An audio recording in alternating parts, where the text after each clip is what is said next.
എന്നെക്കുറിച്ച് എന്ത് ആരോപണങ്ങൾ ഇവിടെ പറഞ്ഞോ, എന്നെക്കുറിച്ച് എന്ത് വേണമെങ്കിലും ഇവിടെ താറടിച്ചു വെപ്പിച്ചോ, ആളുകളുടെ മുന്നിൽ എന്നെ ഒറ്റപ്പെടുത്തിക്കോ, എനിക്കൊരു പ്രയാസവുമില്ല, എനിക്കൊരു വിഷമവുമില്ല.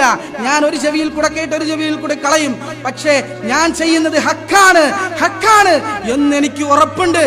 മലപ്പുറം കോഡൂരിലാണ് വീട്ടിൽ പ്രസവിച്ചതിനെ തുടർന്ന് യുവതി മരിച്ചത്. പെരുമ്പാവൂർ സ്വദേശിനിയും മലപ്പുറം കോഡൂരിനടുത്ത് ചട്ടിപ്പറമ്പിൽ താമസക്കാരിയുമായ അസ്മയാണ് പ്രസവത്തെ തുടർന്ന് മരിച്ചത്. തുടർന്ന് മൃതദേഹം ആരുമറിയാതെ പെരുമ്പാവൂരിലേക്ക് കൊണ്ടുപോയി സംസ്കരിക്കാനുള്ള നീക്കം പോലീസ് ഇടപെട്ട് തടഞ്ഞു. മൃതദേഹം പോലീസ് കസ്റ്റഡിയിലെടുക്കുകയും ആശുപത്രിയിലേക്ക് മാറ്റുകയും ചെയ്തു. അസ്മയ്ക്ക് 4 മക്കൾ കൂടിയുണ്ട്. അസ്മയും ഭർത്താവ് ആലപ്പുഴ സ്വദേശിയും മതപ്രഭാഷകനുമായ സിറാജുദ്ദീനും താമസിക്കുന്ന ചട്ടിപ്പറമ്പിലെ വാടക വീട്ടിലായിരുന്നു പ്രസവം നടന്നത്. ശനിയാഴ്ച വൈകുന്നേരം 6 മണിയോടെ പ്രസവിച്ച അസ്മ മരിച്ചതായി രാത്രി 9 മണിയോടെയാണ് അറിഞ്ഞത്. പിന്നീട് ഭർത്താവ് സിറാജ് മരണവിവരം വീട്ടുകാരെ വിളിച്ചറിയിക്കുകയും മൃതദേഹവുമായി പെരുമ്പാവൂരിലേക്ക് പോവുകയുമായിരുന്നു. പെരുമ്പാവൂരിലെത്തിയ ശേഷം അസ്മയുടെ വീട്ടുകാർക്ക് സംശയം തോന്നിയാണ് മരണവിവരം പോലീസിനെ അറിയിച്ചതും പോലീസ് എത്തി മൃതദേഹം ആശുപത്രിയിലേക്ക് മാറ്റിയതും. അസ്മയുടെ മുൻപുള്ള 4 പ്രസവങ്ങളിൽ ആദ്യത്തെ 2 ആശുപത്രിയിലാണ് നടന്നത്. പിന്നീട് സിദ്ധ്യവൈദ്യവും മന്ത്രവാദവും പഠിച്ച സിറാജുദ്ദീൻ ആശുപത്രിയിൽ പ്രസവിക്കുന്നതിന് എതിരായിരുന്നു. തുടർന്ന് 5ാമത്തേതടക്കം 3 പ്രസവവും വീട്ടിൽ തന്നെയാണ് നടന്നത്. ഇന്നലെ പ്രസവവേദന കൊണ്ട് പുളഞ്ഞ അസ്മയെ കരഞ്ഞു പറഞ്ഞിട്ടും സിറാജ് ആശുപത്രിയിലേക്ക് കൊണ്ടുപോയില്ലെന്നാണ് റിപ്പോർട്ടുകൾ സൂചിപ്പിക്കുന്നത്. ഇൻക്വസ്റ്റ് നടപടികളും പോസ്റ്റ്മോർട്ടവും പൂർത്തിയാക്കി തുടർ നടപടികളിലേക്ക് കടക്കുമെന്ന് പോലീസ് വ്യക്തമാക്കിയിട്ടുണ്ട്. മന്ത്രവാദവും സിദ്ധചികിത്സയുമായി നടക്കുന്ന സിറാജ് ദുരൂഹ കഥാപാത്രമായിരുന്നെന്ന് നാട്ടുകാരും പറയുന്നു.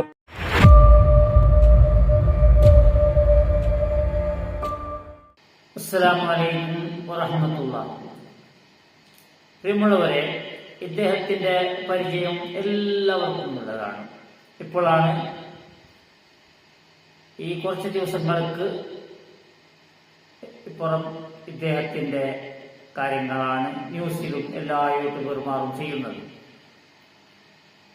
ഇത് ഇദ്ദേഹം മുമ്പ് പറഞ്ഞതാണ്, ഇതിനെ നിർത്താൻ കഴിയില്ല എന്ന്. കുറച്ച് പണ്ഡിതന്മാർ പറഞ്ഞിരുന്നു ഇത് ശരിയല്ല എന്ന്. 1-2 ഫാറൂഖ് നഈമി ഉസ്താദിനെ പോലെ ഉള്ള, പിന്നെ ചില സാധാരണക്കാരായ നമ്മളെ പോലെയുള്ള യൂട്യൂബർമാർ പറയുന്നതിനെല്ലാം ചേർത്തുകൊണ്ടും അദ്ദേഹം ഒരു വീഡിയോ ഇട്ടതാണ്. എനിക്ക് ഇത് നിർത്തി പോകാൻ കഴിയുകയില്ല, ഞാൻ പറയുന്നത് ഹക്കാണ്, അതാണ് അദ്ദേഹം പറഞ്ഞത്. നിർത്തി പോകാൻ കഴിയുകയില്ല എന്ന് പറഞ്ഞാൽ റബ്ബ് സുബ്ഹാനഹു വ തആല എല്ലാ കാര്യത്തിലും ഒരു അവസാനം വെച്ചിട്ടുണ്ട്. ആ അവസാനമാണ് അദ്ദേഹത്തിന്റെ ഭാര്യയുടെ മരണത്തോടുകൂടെ അവസാനിച്ചത്. അദ്ദേഹം അകത്തു പോയത്. കാരണം അദ്ദേഹം ചെയ്തത്, അദ്ദേഹം പറയുന്നത് ഹക്കാണെന്ന് പറഞ്ഞാലും ചെയ്തതെല്ലാം തെറ്റാണ്. ചെയ്തതെല്ലാം തെറ്റാണ്, സംശയമില്ല. അദ്ദേഹം എന്താണ് ചെയ്തത്? വീട് വീടാന്തരം പോയി എല്ലാ ജനങ്ങളെ ബുദ്ധിമുട്ടിച്ച് അവിടുന്ന് കാശ് വാങ്ങി വന്നു. 56 ലക്ഷത്തിന്റെ വീടെത്തി. പിന്നെ ആരെങ്കിലും എന്തെങ്കിലും ബുദ്ധിമുട്ട് പറഞ്ഞ് വെറുതെ ട്രോളാൻ വേണ്ടിയോ അദ്ദേഹത്തെ ടെസ്റ്റ് ചെയ്യാൻ വേണ്ടി ആരെങ്കിലും മുജാഹിദുകൾ ഫോൺ വിളിച്ച് ഭാര്യ പ്രസവിച്ചിട്ടില്ല, കുട്ടികളില്ല, എന്തെങ്കിലും ഒരു കാരണം പറഞ്ഞ് അദ്ദേഹത്തെ വിളിച്ച് CM വടവനോട് പറയണം, അതെല്ലാം ദുആ ചെയ്യണം എന്ന് പറഞ്ഞാൽ അദ്ദേഹം പെട്ടെന്ന് വിശ്വസിച്ച് അപ്പോൾ തന്നെ ചോദിക്കും പണം. എനിക്ക് വണ്ടിക്കൂലി വേണം, അതല്ലെങ്കിൽ ലൈറ്റ് വേണം, അതല്ലെങ്കിൽ ക്യാമറ വേണം, എല്ലാം ഇരിക്കെ അദ്ദേഹം പറയുന്നത് ക്യാമറ നിങ്ങൾ അയച്ചാൽ പറ്റില്ല, അതിന് 25,000 രൂപ ക്യാഷ് അയച്ചാൽ മതിയെന്ന്. ക്യാമറയുടെ പേര് CM മടവൂരിന്റെ വീഡിയോ എടുക്കാൻ വേണ്ടി. നല്ലൊരു കാര്യമല്ലേ?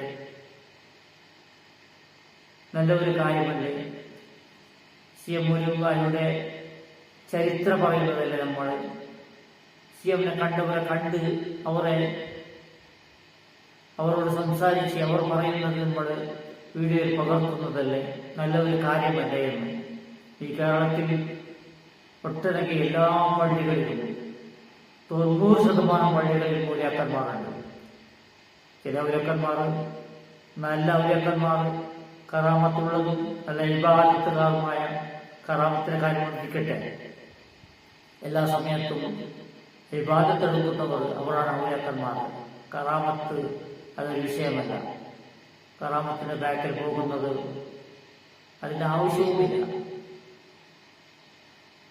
നല്ല ഒരു ഔലിയാണെങ്കിൽ അദ്ദേഹത്തിന് നല്ലത് എന്നല്ലാതെ ഒരു പണക്കാരൻ നല്ല പണക്കാരനായാൽ അത് അദ്ദേഹത്തിനാണ് പണം.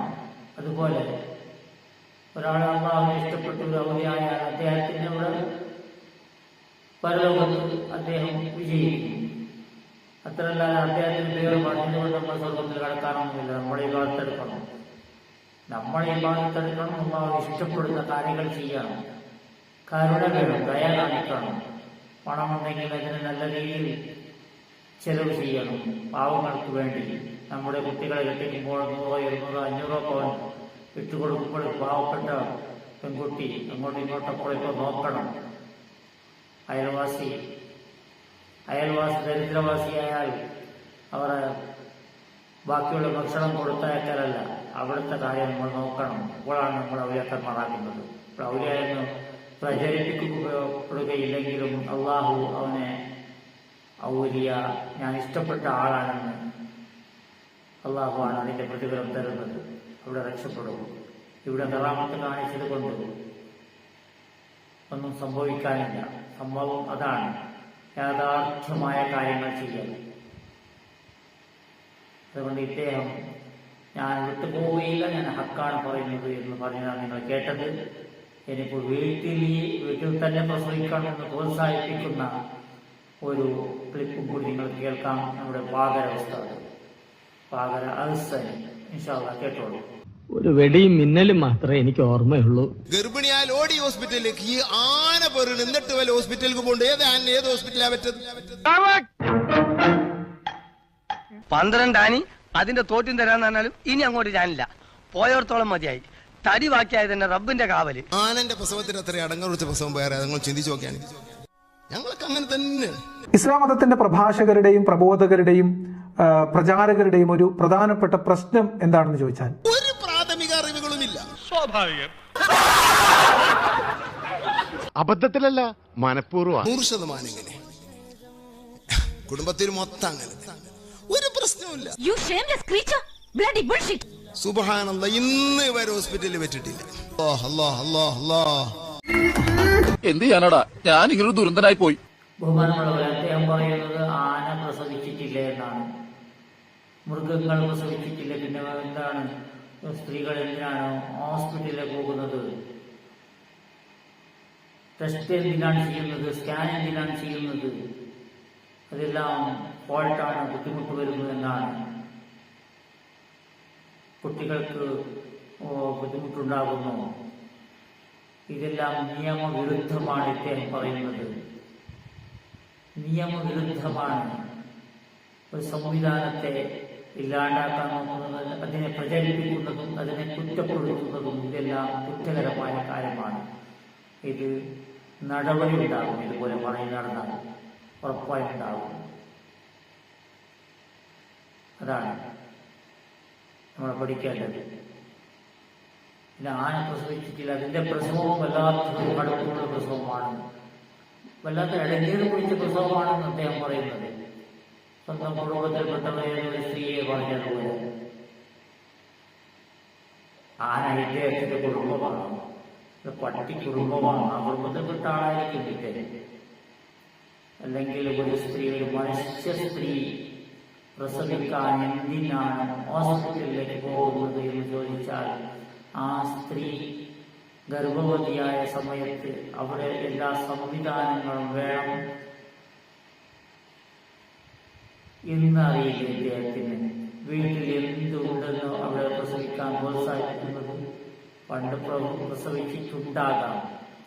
എങ്കിലും എല്ലാ കാലത്തും എല്ലാ ആ സംവിധാനങ്ങളും ഉണ്ടാകുന്നതിന് നമുക്ക് ഉപയോഗിക്കാനാണ്. ഏതെങ്കിലും കുറച്ച് അണ്ണന്മാർക്ക് മാത്രം, ഇതര സമുദായക്കാർക്ക് മാത്രം ഉപയോഗിക്കാനുള്ളതല്ല, നമുക്കും നമ്മളും ഉപയോഗിക്കണം. ഇതുകൊണ്ട് ഈ പൊട്ടത്തരങ്ങൾ പറയുന്നത് കൊണ്ടാണ് ദീനിനെ കളിയാക്കാൻ, ട്രോളാൻ വരുന്നത്. ഇവരെ പോലെയുള്ളവരാണ് ചെയ്യുന്നത്. ഇവർ എന്തിന്റെ ലാഭത്തിന് ഇത്ര ചെയ്യുന്നു? ഇത് ദീനിൽ പറയാത്ത കാര്യമാണ്. ഇസ്ലാമിനെ ആരും കുറ്റപ്പെടുത്തുന്ന കാര്യമില്ല. അറിയാത്തവർ, ലോക സന്തതി അറിയാത്തവരാണെങ്കിൽ, ലോകത്തിന്റെ വിഷയം അറിയാത്തവരാണെങ്കിൽ കിതാബ് മാത്രം പഠിച്ചിട്ടുണ്ടാകാം. കിതാബ് മാത്രം പഠിച്ചത് കൊണ്ട് ഒരു കാര്യവുമില്ല എന്ന് ഇത്തരം കാര്യങ്ങളുണ്ട് മനസ്സിലാക്കുന്നു. ഈ സിറാജുദ്ദീൻ പഠിച്ചിട്ടില്ലേ? പഠിച്ചിട്ടുണ്ട്. പിന്നെ ഒരു മനുഷ്യൻ പാടപ്പെട്ട ഒരു മനുഷ്യന്റെ കഥ ഇങ്ങനെ പറഞ്ഞ് അതിൽ പണം ഉണ്ടാക്കി അതിൽ ജീവിക്കണമെന്ന് ഇദ്ദേഹം എന്തിനാണ് ഷാട്ടെ പിടിക്കണം, വീട് വീടാന്തരം കയറി ഇറങ്ങണം. അദ്ദേഹത്തെ ചരിത്രം പറഞ്ഞ് എന്ത് കിട്ടാനുള്ളത് ഒരുപാട് അദ്ദേഹന്മാർ കേരളത്തിലുണ്ട്. എല്ലാ പള്ളികളിലും 100% പള്ളികളിലും ഔലിയാക്കന്മാർ ഒരു സൈഡിൽ ഒരു കബറ് കെട്ടിപ്പൊക്കി അവർ വാസിക്കുന്നു. അതുകൊണ്ട് CM മാത്രം ഇത് ഏറ്റെടുത്ത കാരണം അത് ഇവരുടെ ഒരു ഇൻകമിന്റെ ഒരു വഴിയായി അവർ തിരഞ്ഞെടുത്തു. അതിനെ നിർത്താൻ കഴിയുന്നില്ല എന്നാണ് പറയുന്നത്. ഇത് വേദനയുടെ കാര്യമാണ്. നിർത്താൻ പറയുന്നതും നിർത്താൻ കഴിയുന്നില്ല എന്ന് പറയുന്നതും. നിർത്താൻ പറയുന്നത് ദ്രോഹം, നിർത്താൻ കഴിയുന്നില്ല എന്ന് പറയുന്നത് വേദനയുടെ കാര്യമാണ്. ഇപ്പോൾ നിർത്തിയത് കൊണ്ട് അദ്ദേഹം എത്ര വേദനിക്കുകയും എത്ര കഷ്ടപ്പെടുന്നുണ്ടാകും അദ്ദേഹം. അതാണ് നമ്മൾ ആലോചിക്കുന്നത്, ചിന്തിക്കേണ്ടത്. ഇൻഷാ അല്ലാഹ്. അസ്സലാമു അലൈക്കും വറഹ്മത്തുള്ളാഹി.